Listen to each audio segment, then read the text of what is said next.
Seigneur Dieu, par la passion du Christ, ton Fils, notre Seigneur, tu as détruit la mort héritée du premier péché, elle qui tenait l'humanité sous sa loi. Accorde-nous de rassembler à ton Fils, du fait de notre nature. Nous sommes à l'image de l'homme pétri d'argile.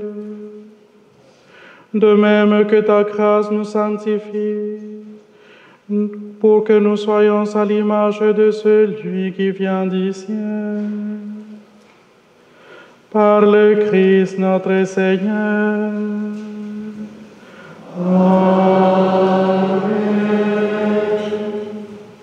Et vous s'asseoir.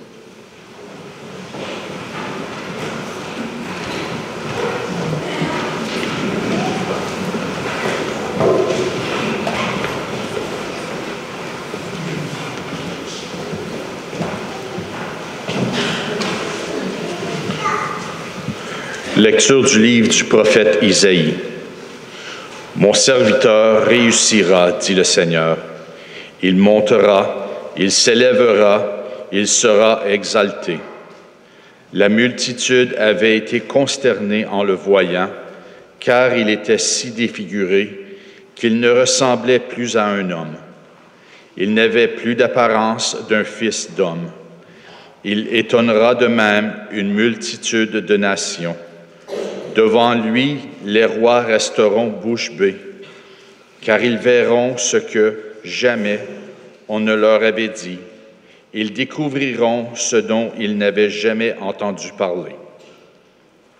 Qui aurait cru ce que nous avons entendu?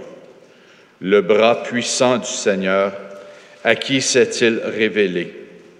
Devant lui, le serviteur a poussé comme une plante chétive, une racine dans une terre aride.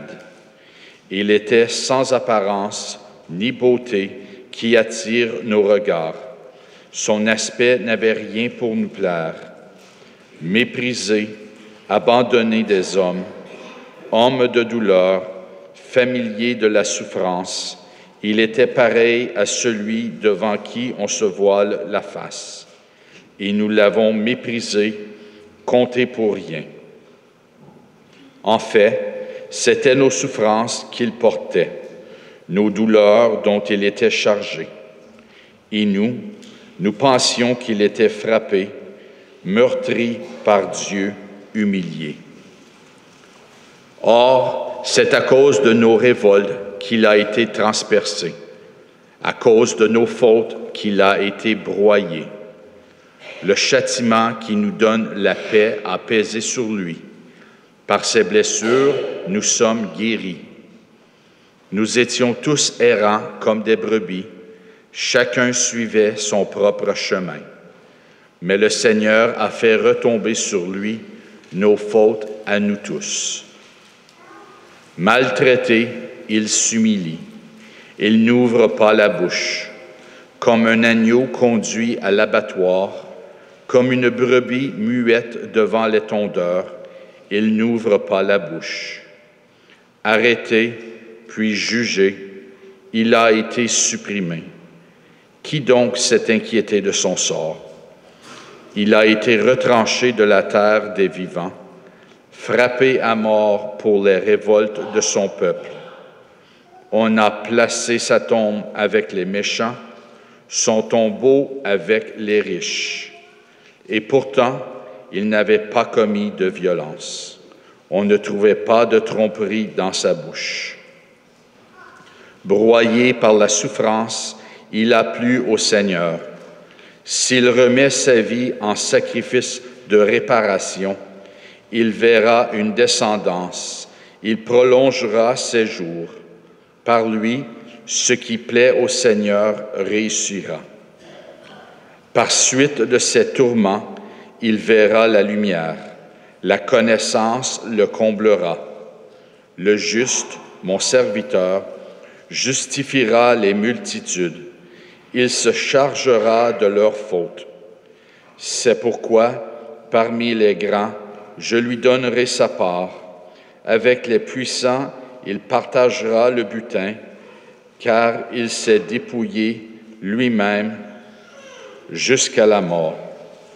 Et il a été compté avec les pécheurs. Alors qu'il portait le péché des multitudes et qu'il intercédait pour les pécheurs. Parole du Seigneur.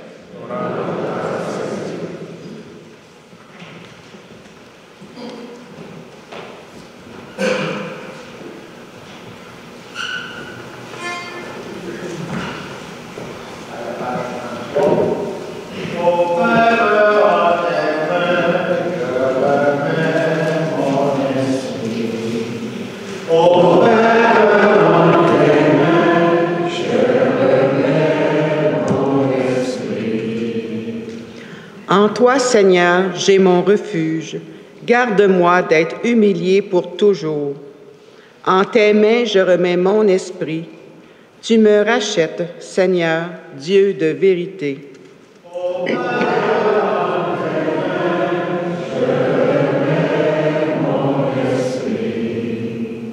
Je suis la risée de mes adversaires et même de mes voisins. Je fais peur à mes amis.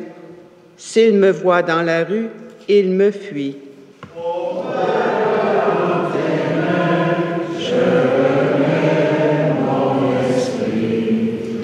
On m'ignore comme un mort oublié, comme une chose qu'on jette. J'entends les calomnies de la foule, ils s'accordent pour m'ôter la vie.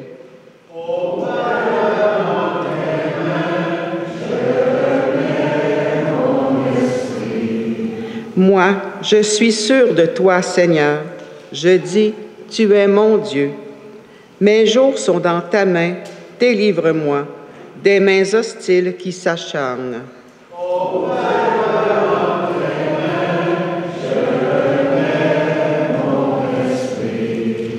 Sur ton serviteur, que s'illumine ta face.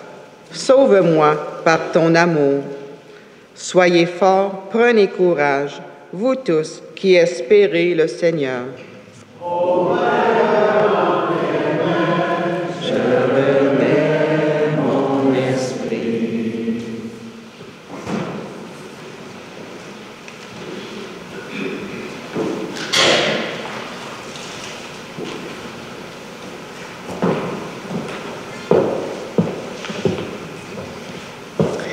Lecture de la lettre aux Hébreux. Frères en Jésus, le Fils de Dieu, nous avons le grand prêtre par excellence. Celui qui a traversé les cieux, tenons donc ferme l'affirmation de notre foi. En effet, nous n'avons pas un grand prêtre incapable de compatir à nos faiblesses, mais un grand prêtre éprouvé en toutes choses, à notre ressemblance, excepté le péché. Avançons-nous donc avec assurance vers le trône de la grâce pour obtenir miséricorde et recevoir en temps voulu la grâce de son secours. Le Christ, pendant les jours de sa vie dans la chair, offrit avec un grand cri et dans les larmes des prières et des supplications à Dieu qui pouvait le sauver de la mort, et il fut exaucé en raison de son grand respect. Bien qu'il soit le Fils, il a pris par ses souffrances l'obéissance et, conduit à sa perfection, il est devenu pour tous ceux qui lui obéissent la cause du salut éternel. Parole du Seigneur.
La passion de notre Seigneur Jésus-Christ, selon Saint Jean.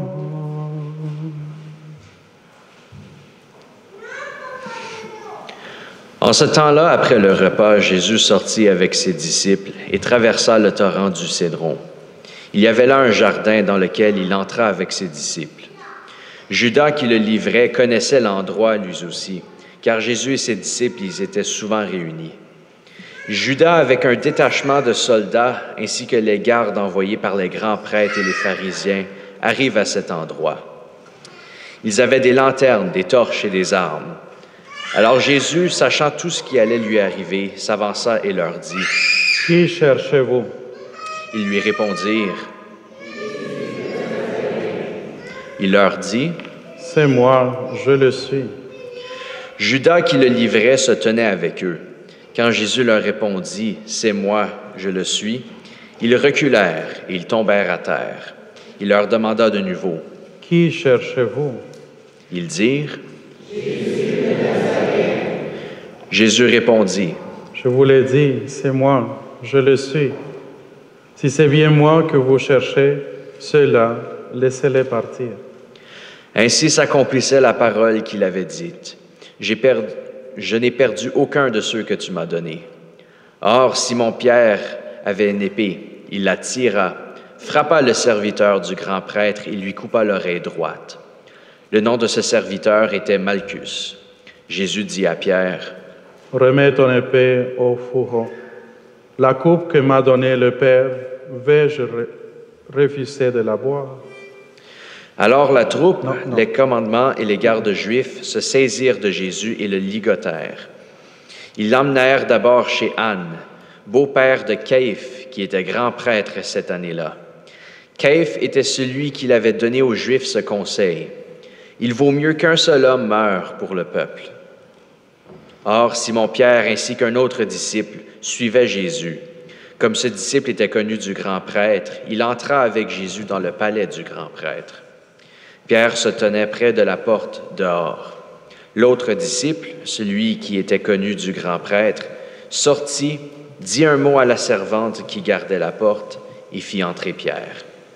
Cette jeune servante dit alors à Pierre, « N'es-tu pas toi aussi l'un des disciples de cet homme? » Il répondit, « Non, je ne le suis pas. » Les serviteurs et les gardes se tenaient là. Comme il faisait froid, ils avaient fait un feu de braise pour se réchauffer. Pierre était avec eux en train de se chauffer. Le grand prêtre interrogea Jésus sur ses disciples et sur son enseignement. Jésus lui répondit, « Moi, j'ai parlé au monde ouvertement. J'ai toujours enseigné à la synagogue et dans le temple, là où tous les Juifs se réunissent. Et je n'ai jamais parlé en cachette. Pourquoi m'interroges-tu? Ce que je leur ai dit, demande-le à ceux qui m'ont entendu. Eux savent ce que j'ai dit. À ces mots, un des gardes qui était à côté de Jésus lui donna une gifle en disant, « C'est ainsi que tu réponds au grand prêtre? » Jésus lui répliqua, « Si j'ai mal parlé, montre ce que j'ai dit de mal. Mais si j'ai bien parlé, pourquoi me frappes-tu? » Anne l'envoya, toujours ligoté, au grand prêtre Caïphe. Simon-Pierre était donc en train de se chauffer. On lui dit, « N'es-tu pas toi aussi l'un de ses disciples? » Pierre le nia et dit, « Non, je ne le suis pas. » Un des serviteurs du grand prêtre, parent de celui à qui Pierre avait coupé l'oreille, insista. « Est-ce que moi, je ne t'ai pas vu dans le jardin avec lui? » Encore une fois, Pierre le nia, et aussitôt un coq chanta. Alors on emmène Jésus de chez Caïphe au prétoire. C'était le matin. Ceux qui l'avaient amené n'entrèrent pas dans le prétoire, pour éviter une souillure et pouvoir manger l'agneau pascal. Pilate sortit donc à leur rencontre et demanda, « Quelle accusation portez-vous contre cet homme? » Ils lui répondirent,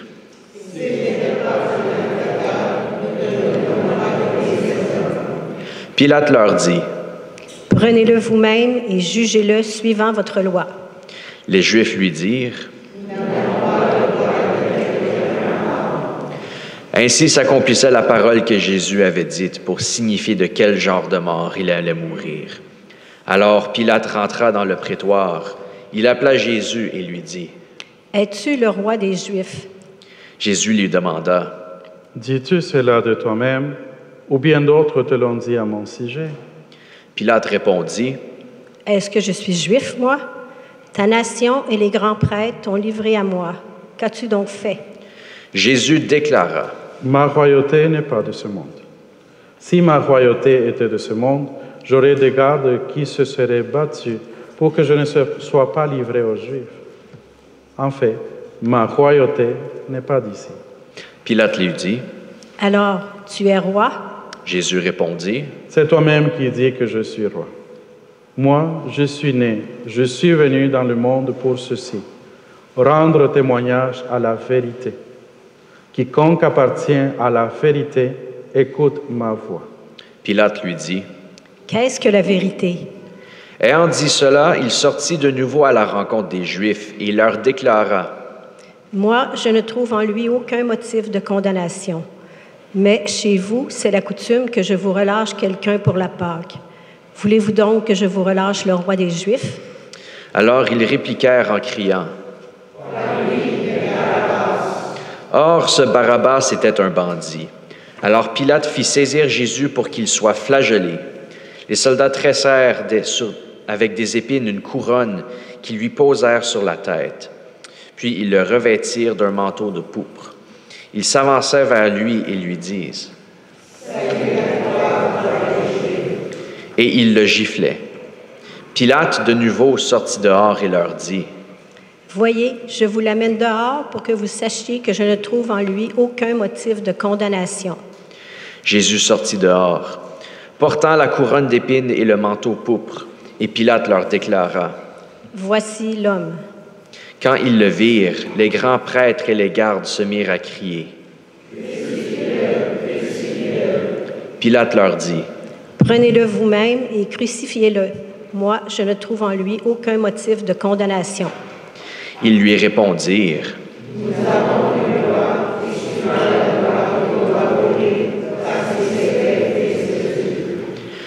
Quand Pilate entendit ces paroles, il redoubla de crainte. Il rentra dans le prétoire et dit à Jésus, D'où es-tu? Jésus ne lui fit aucune réponse. Pilate lui dit encore, Tu refuses de me parler à moi? Ne sais-tu pas que j'ai pouvoir de te relâcher et pouvoir de te crucifier? Jésus répondit, Tu n'aurais aucun pouvoir sur moi si tu ne l'avais pas reçu d'en haut. C'est pourquoi celui qui m'a livré à toi porte un péché plus grand. Dès lors, Pilate cherchait à le relâcher, mais les Juifs se mirent à crier.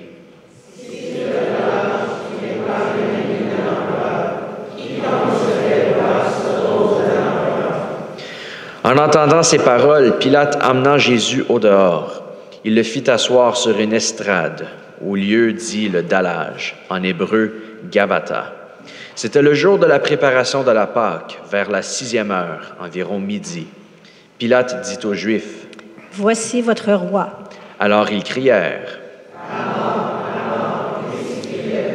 Pilate leur dit, « Vais-je crucifier votre roi? » Les grands prêtres répondirent.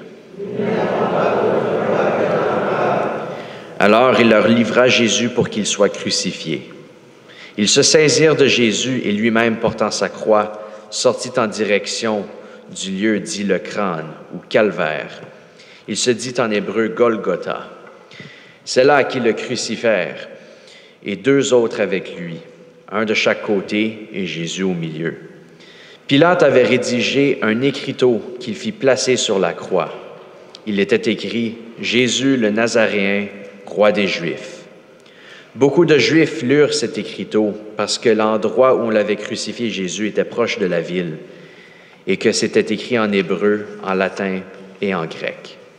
Alors les grands prêtres des Juifs dirent à Pilate,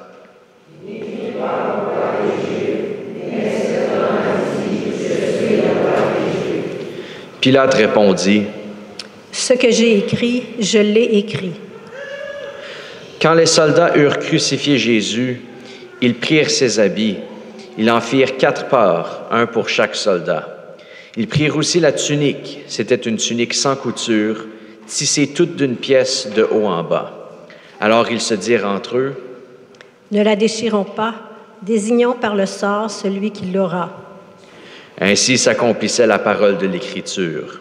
Ils se sont partagés mes habits, ils ont tiré au sort mon vêtement. C'est bien ce que firent les soldats. Or, près de la croix de Jésus se tenait sa mère et la sœur de sa mère, Marie, femme de Cléophas, et Marie-Madeleine. Jésus, voyant sa mère et près d'elle le disciple qu'il aimait, dit à sa mère, « Femme, voici ton fils. » Puis il dit aux disciples, « Voici ta mère. » Et à partir de cette heure-là, le disciple l'a pris chez lui. Après cela, sachant que tout désormais était achevé, pour que l'Écriture s'accomplisse jusqu'au bout, Jésus dit, « J'ai soif. » Il y avait là un récipient plein d'une boisson vinaigrée. On fixa donc une éponge remplie de ce vinaigre à une branche d'hysope, et on l'approcha de sa bouche. Quand il eut pris le vinaigre, Jésus dit, « Tout est accompli. » Puis, inclinant la tête, il remit l'esprit. Lectamo genua.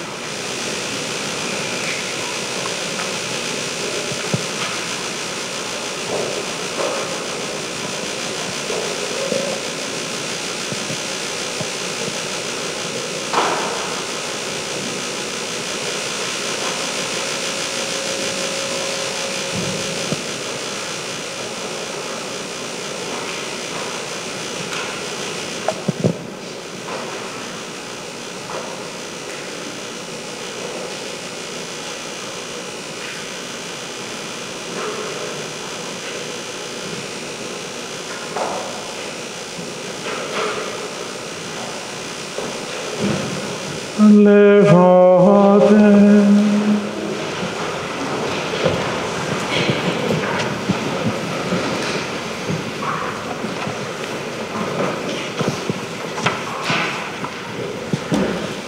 Comme c'était le jour de la préparation, c'est-à-dire le vendredi, il ne fallait pas laisser les corps en croix durant le sabbat, d'autant plus que ce sabbat était le grand jour de la Pâque. Aussi, les Juifs demandèrent à Pilate qu'on enlève les corps après leur avoir brisé les jambes. Les soldats allèrent donc briser les jambes du premier et puis de l'autre homme crucifié avec Jésus. Quand ils arrivèrent à Jésus, voyant qu'il était déjà mort, ils ne lui brisèrent pas les jambes, mais un des soldats, avec sa lance, lui perça le côté. Et aussitôt, il en sortit du sang et de l'eau. Celui qui a vu rend témoignage, et son témoignage est véridique. Et celui-là sait qu'il dit vrai, afin que vous aussi vous croiriez. Cela, en effet, arriva pour que s'accomplisse l'Écriture. Aucun de ces os ne sera brisé.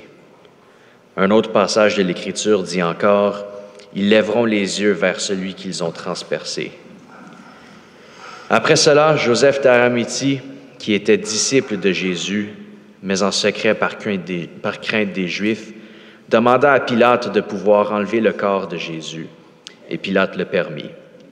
Joseph vint donc enlever le corps de Jésus.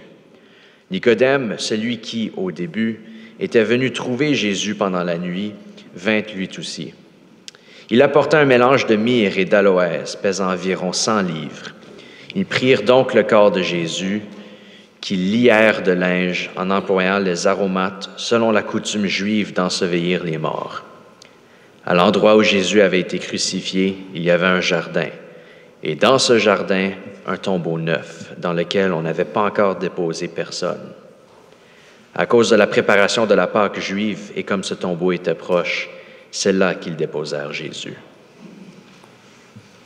Acclamons la parole. Acclamons la parole de Dieu.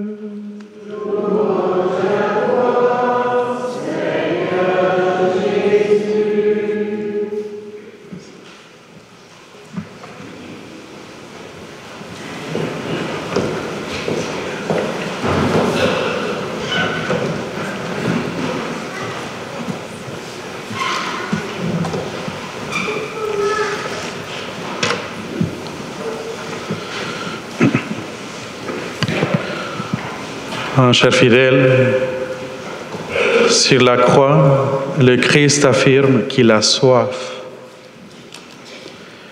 On lui donne une éponge imbibée de vinaigre. Et après l'avoir goûté, il déclare que tout est accompli avant d'incliner sa tête pour remettre son esprit entre les mains de son Père. Mais quelle est la signification de cette soif et quelle peut en être son actualité? L'évangile de Saint Jean, que nous venons d'écouter, indique 2 lieux où le Seigneur Jésus demande à boire. Vous vous rappelez sûrement de l'évangile du 3e dimanche de ce carême, le récit de la Samaritaine.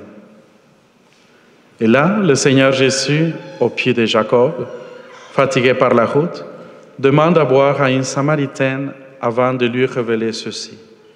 Si tu savais le don de Dieu et qui est celui qui te dit « Donne-moi à boire », c'est toi qui lui aurais demandé et il t'en aurait donné de l'eau vive.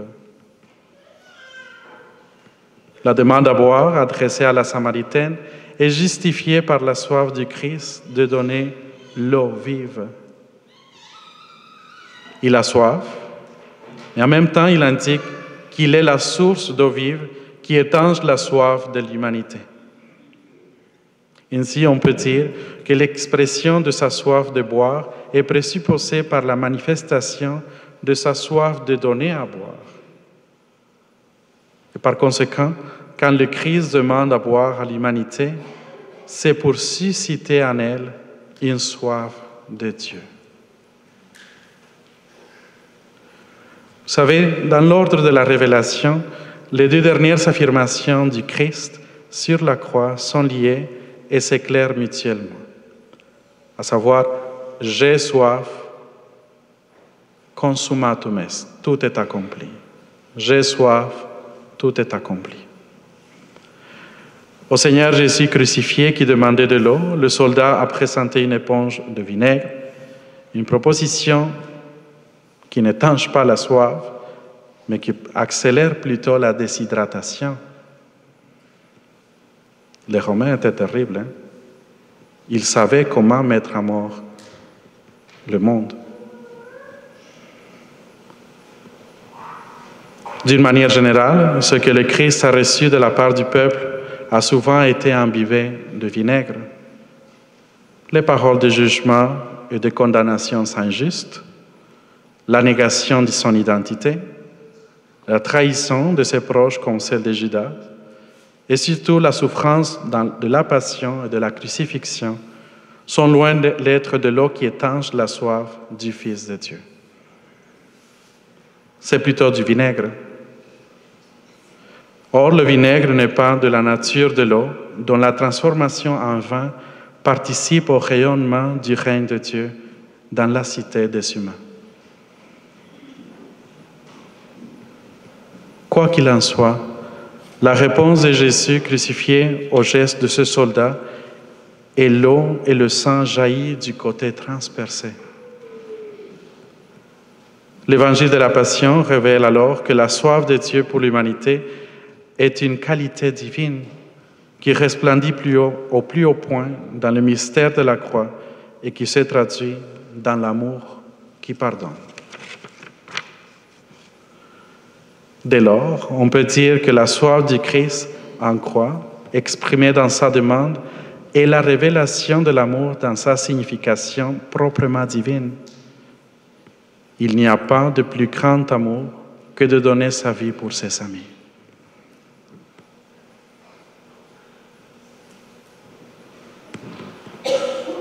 La signification théologique de l'expression de la soif du Christ montre que la problématique du contraste ami-ennemi a trouvé dans la croix du Christ son lieu de dépassement des catégories d'amis définis dans le sens actif et le sens passif du concept. Je m'explique. Le mot « ami » au sens actif désigne ceux et celles qui nous aiment, mais au sens passif, il indique ceux que nous aimons. Me suivez? Le Christ crucifié en donne un sens absolu. Tout le monde n'est pas prêt à lui donner à boire, mais il garde toujours la soif de donner à boire à tout le monde. Vous me suivez? Il appelle Judas ami, non pas pour exprimer l'amour que Judas a pour lui, mais pour indiquer son amour pour Judas. La soif la plus douloureuse de Dieu, c'est que quand l'être humain, devant la source d'eau vive, s'obstine dans le refus de Dieu, l'expression absolue de l'amour de Dieu sur la croix a rencontré au pied même de la croix un refus de la part d'un grand nombre. Il constitue malgré tout l'objet de la soif de Dieu. En cela, la croix est la révélation que l'être humain ne sera jamais considéré par Dieu comme un ennemi. Jamais. En Jésus-Christ, Dieu a révélé pleinement au monde sa soif de salut de toute l'humanité. La soif divine de l'homme conduit à la soif humaine de Dieu. La soif divine de l'être humain conduit à la soif humaine de Dieu. À la souffrance de la soif, le cœur ne saurait donner du vinaigre, mais de l'eau. D'ailleurs, il nous faudrait d'abord partager la soif du Christ crucifié, car le fait d'avoir soif de l'amour de Dieu nous conduit à la foi que Dieu a soif de notre amour. C'est l'enseignement principal qui a conduit notre méditation aujourd'hui. La réponse à la soif divine de l'être humain est une soif humaine de Dieu. La croix du Christ est la signification de la soif divine et de la soif humaine qui ne font qu'une seule. Cœur sacré de Jésus, Saint Guillaume et Saint Viateur,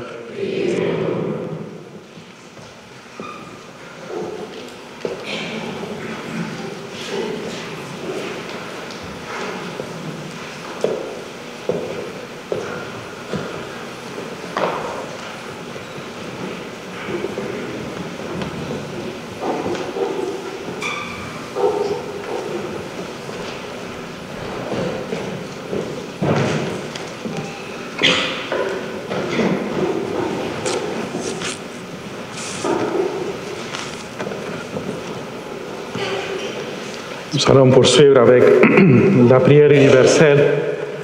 Et c'est une longue prière universelle avec 10 intentions. Voici la dynamique, je vais l'introduire. Ensuite, l'intention va être annoncée. Et ensuite, je vais chanter Flectamus genua. Ça veut dire mettons-nous à genoux, juste pour un bref instant, juste une génuflexion si vous voulez. Et ensuite, je vais chanter levate, ça veut dire levons-nous. Et je chante l'oraison. Vous me suivez?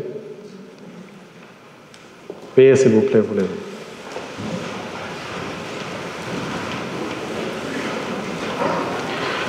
Le Christ a étendu les bras sur la croix pour manifester son amour envers l'humanité et se rendre attentif aux besoins et aux désirs des femmes et des hommes de tous les temps. En toute confiance, présentons au Seigneur les besoins et les aspirations qui habitent nos cœurs. Pour la Sainte Église, prions, frères et sœurs bien-aimés, pour la Sainte Église de Dieu, que notre Dieu et Seigneur lui donne la paix, la ressemblance dans l'unité et la garde par toute la terre, qu'il nous accorde une vie calme et paisible pour glorifier Dieu, le Père Tout-Puissant.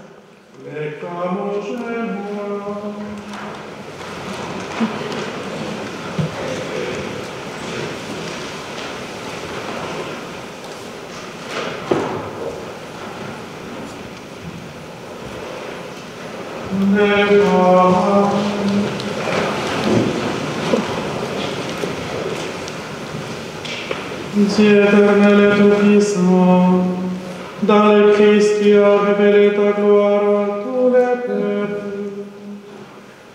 Protège l'œuvre de ta miséricorde, afin que ton Église répandue par tout l'univers demeure inébranlable dans la foi pour proclamer ton nom. Par le Christ notre Seigneur.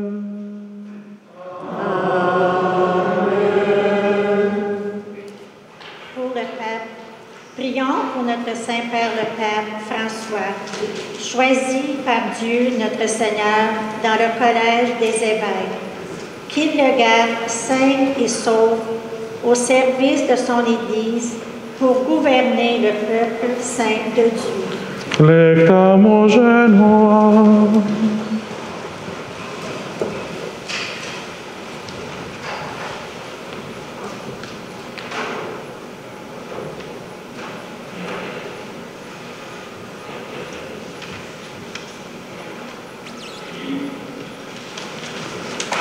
Levate. Dieu éternel et tout-puissant, dont la sagesse organise toutes choses, écoute en ta bonté notre prière. Protège avec l'amour l'évêque de Rome que tu nous as choisi, afin que sous la conduite de ce pasteur suprême, le peuple chrétien que tu gouvernes progresse toujours dans la foi. Par le Christ notre Seigneur.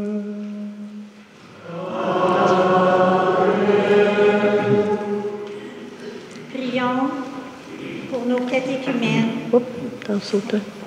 Pour le clergé et le peuple fidèle.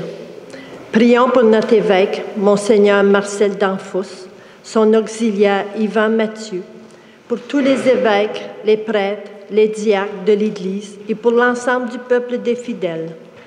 Flectamus genua.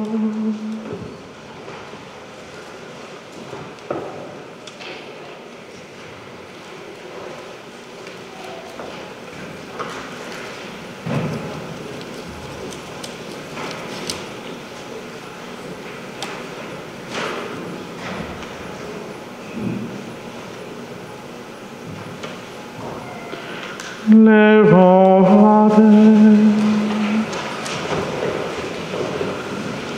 Dieu éternel et tout-puissant, dont l'Esprit sanctifié gouverne le corps entier de l'Église, exauce les prières que nous t'adressons pour tes ministres, afin que par le don de ta grâce, tout ton peuple te serve avec fidélité. Par le Christ notre Seigneur.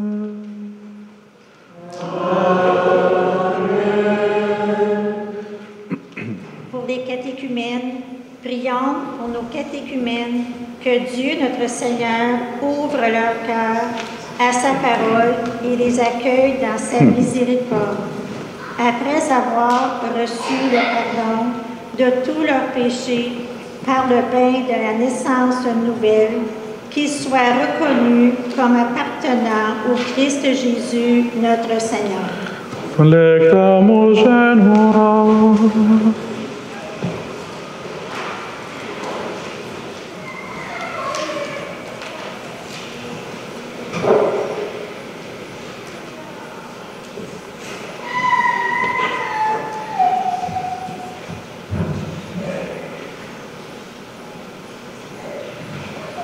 Levate.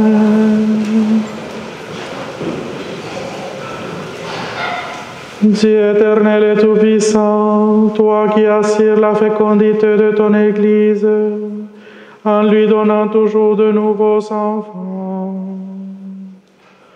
augmente à nos catéchumènes la foi et l'intelligence de la foi, qui renaissent à la source du baptême et prennent place parmi tes enfants d'adoption. Par le Christ notre Seigneur. Amen. Pour l'unité chrétienne, prions pour tous nos frères et sœurs qui croient au Christ et cherchent à faire la vérité. Que le Seigneur, notre Dieu, les rassemble et les garde dans son unique Église. Flectamus genera.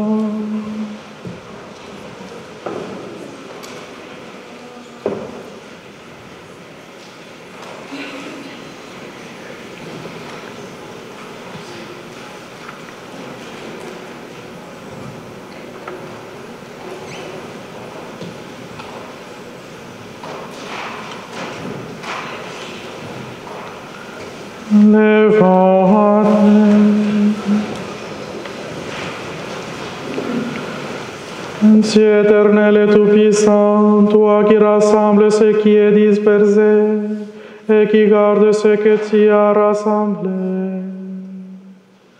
jette un regard de paix sur le troupeau conçu par ton Fils. Accorde à ceux qu'un même baptême a consacré d'être unis dans la plénitude de la foi et de demeurer en communion par le lien de la charité. Par le Christ notre Seigneur. Amen. Pour les Juifs, prions pour les Juifs à qui le Seigneur notre Dieu a parlé en premier, qu'il leur donne de progresser dans l'amour de son nom et dans la fidélité à son alliance. Flectamus genera.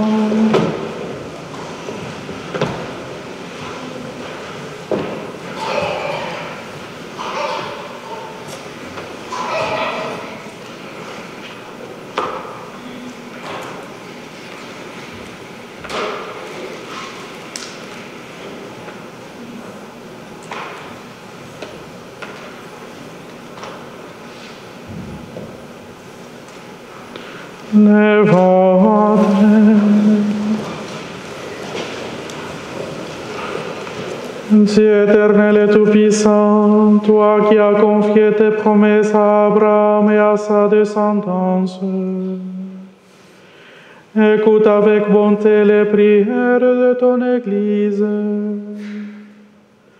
Donne au peuple que tu as choisi en premier de parvenir à la plénitude de la rédemption. Par le Christ notre Seigneur. Amen. Pour ceux et celles qui ne croient pas en Jésus-Christ, prions pour ceux qui ne croient pas au Christ. Demandons qu'à la lumière de l'Esprit Saint, ils puissent s'engager, eux aussi, sur le chemin du salut. Lectam Genua.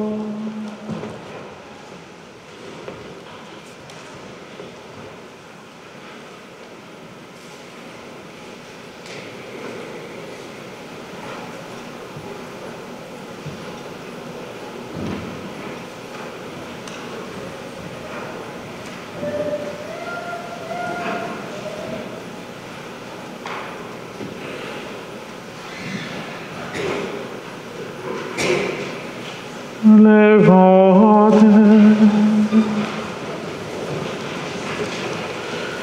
Dieu éternel et tout-puissant, donne à ceux qui ne reconnaissent pas le Christ de marcher en ta présence d'un cœur sincère, afin de découvrir la vérité. Et donne-nous de progresser sans cesse dans l'amour mutuel, attentive à recevoir plus pleinement le mystère de ta vie, pour être dans le monde des témoins plus parfaits de ton amour. Par le Christ notre Seigneur. Amen.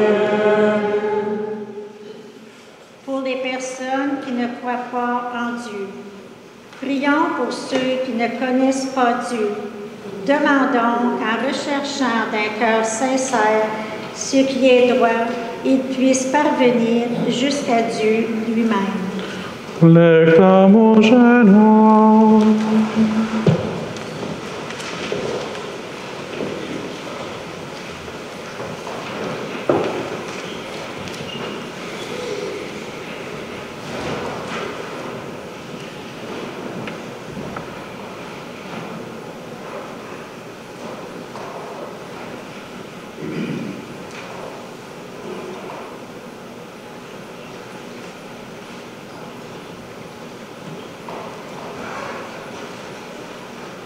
Levate.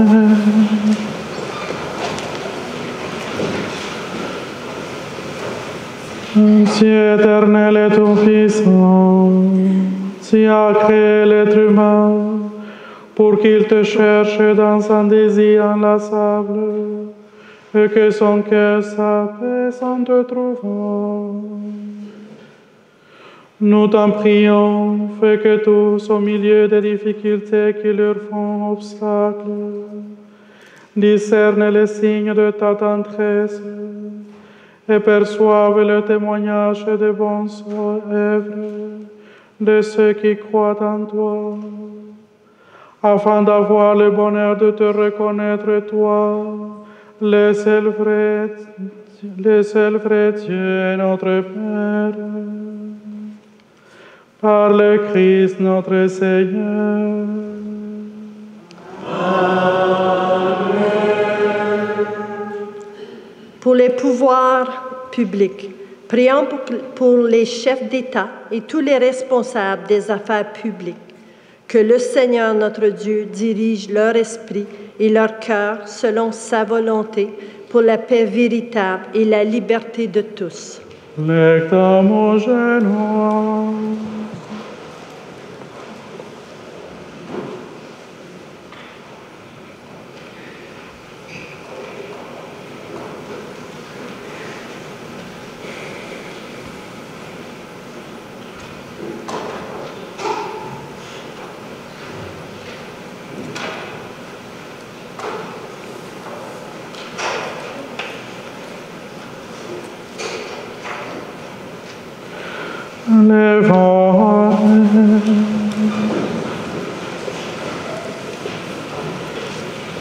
Dieu éternel et tout-puissant, le cœur humain et les droits des peuples sont dans ta main.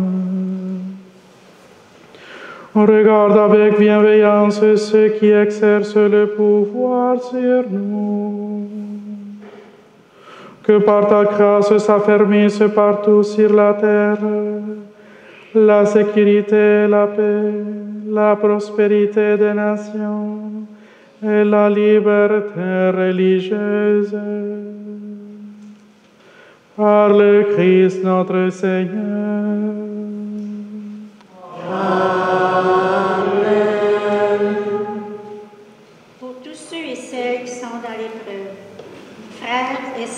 bien-aimé, prions Dieu le Père Tout-Puissant pour qu'il purifie le monde de toute erreur, chasse les maladies et repousse la famine, ouvre les prisons et brise les chaînes, protège ceux qui voyagent, ramène chez eux les exilés, donne la force aux malades et aux mourants, accorde le salut.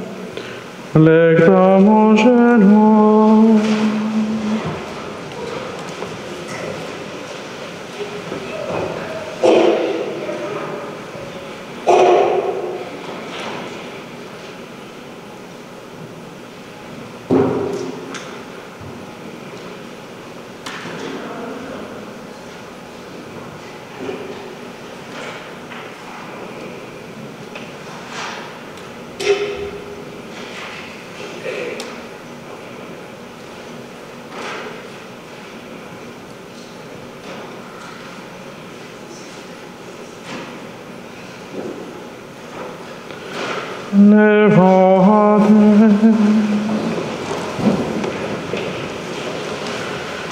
Dieu éternel et tout-puissant, consolation des affligés, force de ceux qui peinent, entends les prières de ceux qui crient vers toi, quelle que soit leur souffrance. Que tous aient la joie de trouver dans leur détresse le secours de ta miséricorde. Par le Christ notre Seigneur. Amen.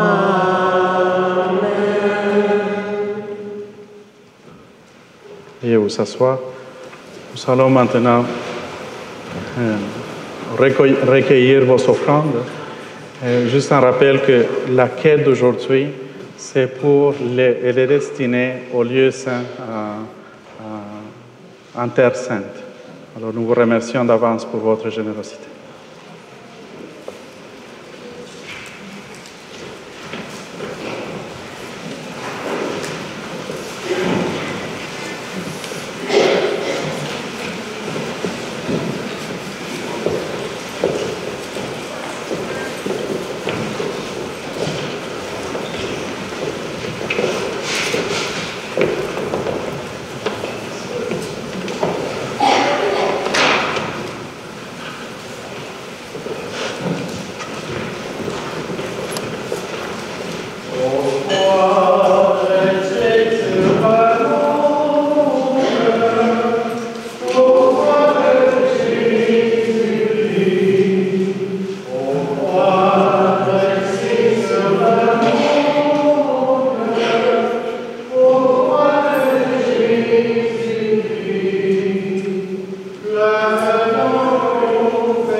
Voici le poids de la croix qui a porté le salut du monde. Venez, adorons.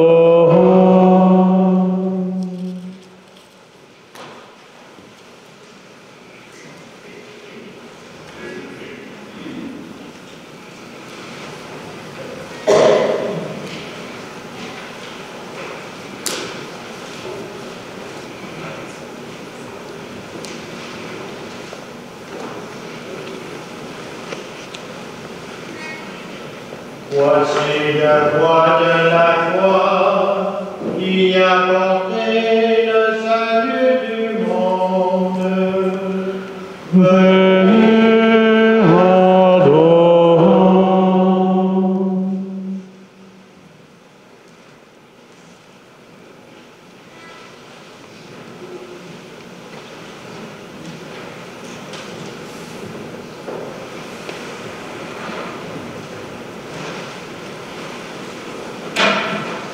Voici le poids de la croix qui a porté le salut du monde.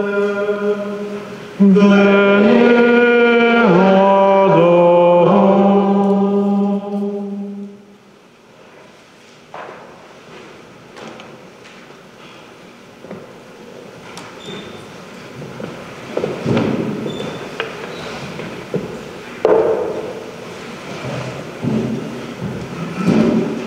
Prochaine réflexion.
Sublime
Ça, c'est la deuxième partie de la liturgie d'aujourd'hui, la vénération de la croix.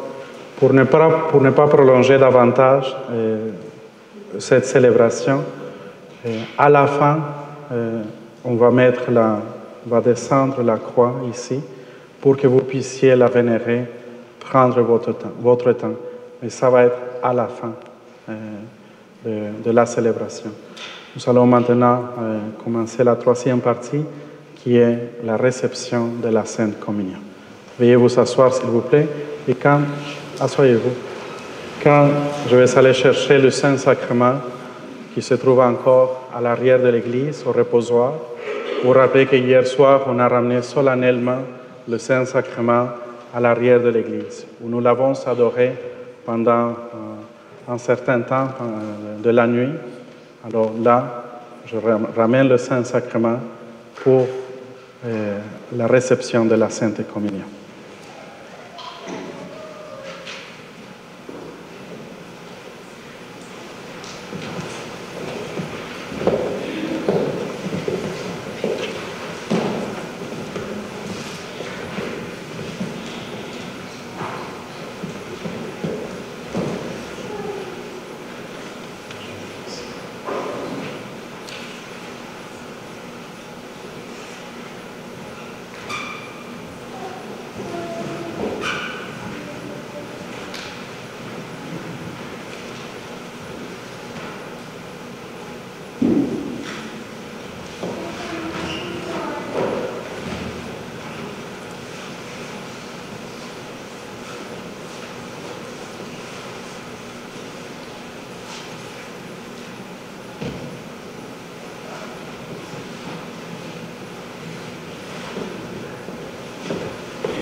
Comme nous l'avons appris du Sauveur et selon son commandement, nous osons dire. Notre Père qui es aux cieux, que ton nom soit sanctifié, que ton règne vienne, que ta volonté soit faite sur la terre comme au ciel. Donne-nous aujourd'hui notre pain de ce jour. Pardonnez-nous nos offenses, comme nous pardonnons aussi à ceux qui nous sont offensés. Et ne nous laisse pas entrer en tentation, mais délivre-nous du mal. Délivre-nous de tout mal, Seigneur, et donne la paix à notre temps. Soutenus par ta miséricorde, nous serons libérés de tout péché. À l'abri de toute épreuve, nous qui attendons que se réalise cette bienheureuse espérance, l'avènement de Jésus-Christ, notre Sauveur.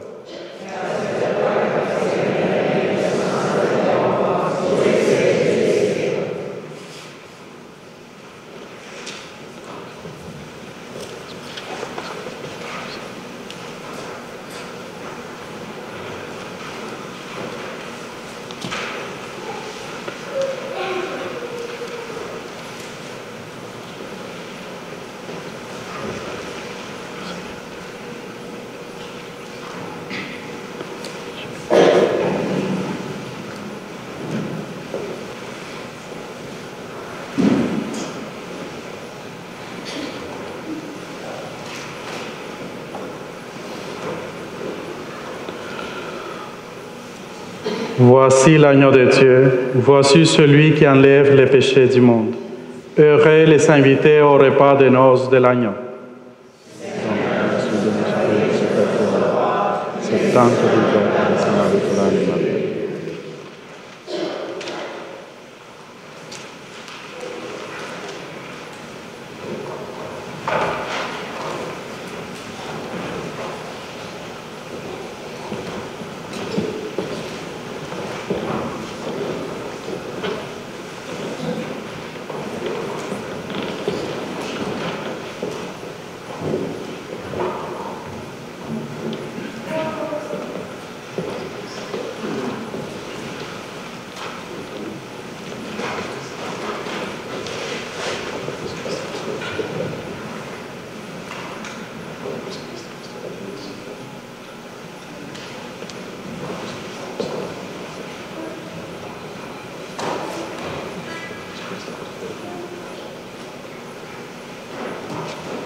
lorsque viendra mon heure. Vous n'aurez pas compris grand-chose à ma chanson.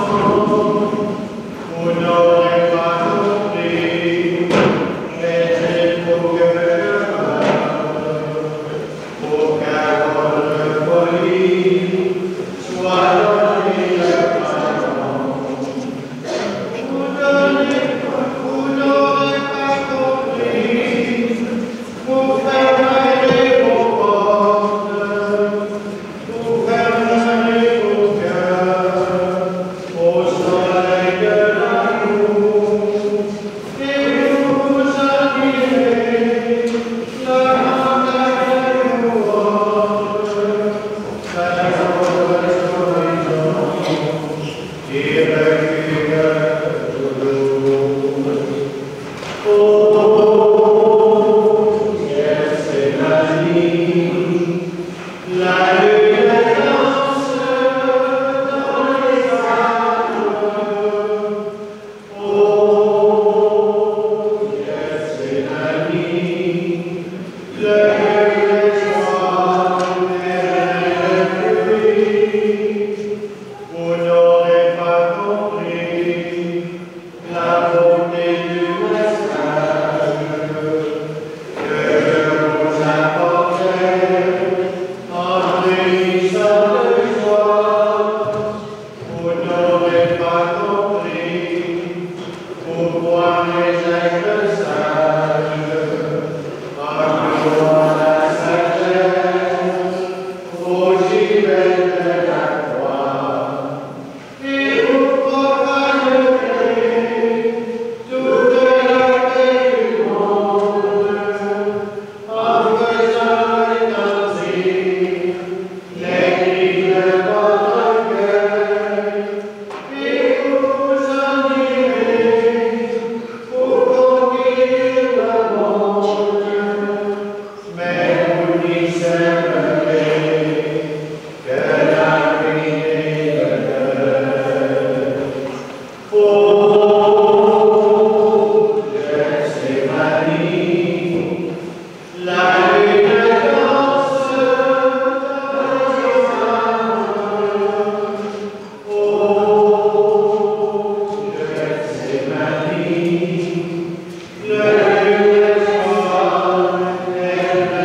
Prions.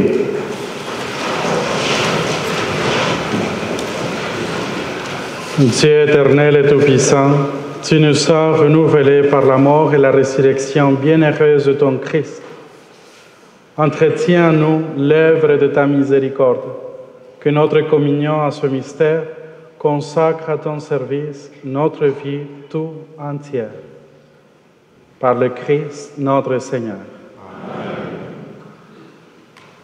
Avant de prononcer la prière sur le peuple, juste un rappel que ce soir, le chemin de la croix aura lieu à 19h, à 7h du soir, à la paroisse Saint-Guillaume à Vars. Le chemin de croix aura lieu à l'église Saint-Guillaume à Vars à 19h, à 7h. Aussi un rappel qu'aujourd'hui commence la neuvaine à la Divine Miséricorde. Alors, à l'arrière de l'église, il y a beaucoup de pamphlets, de livrets et de la Divine Miséricorde, la neuvaine et d'autres prières. Alors, servez-vous-en. Ce sont des amis à moi, la famille Gauthier d'Orléans, qui nous a fait ce don. Alors, il y a en français et en anglais. Inclinez-vous pour la bénédiction.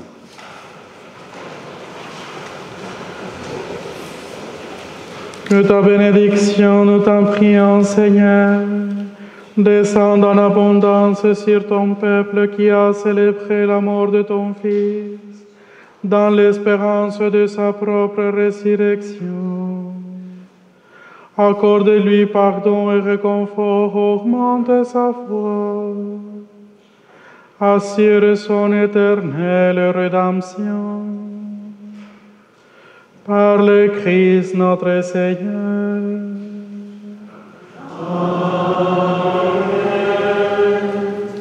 Alors nous allons maintenant, notre célébration prend fin ici.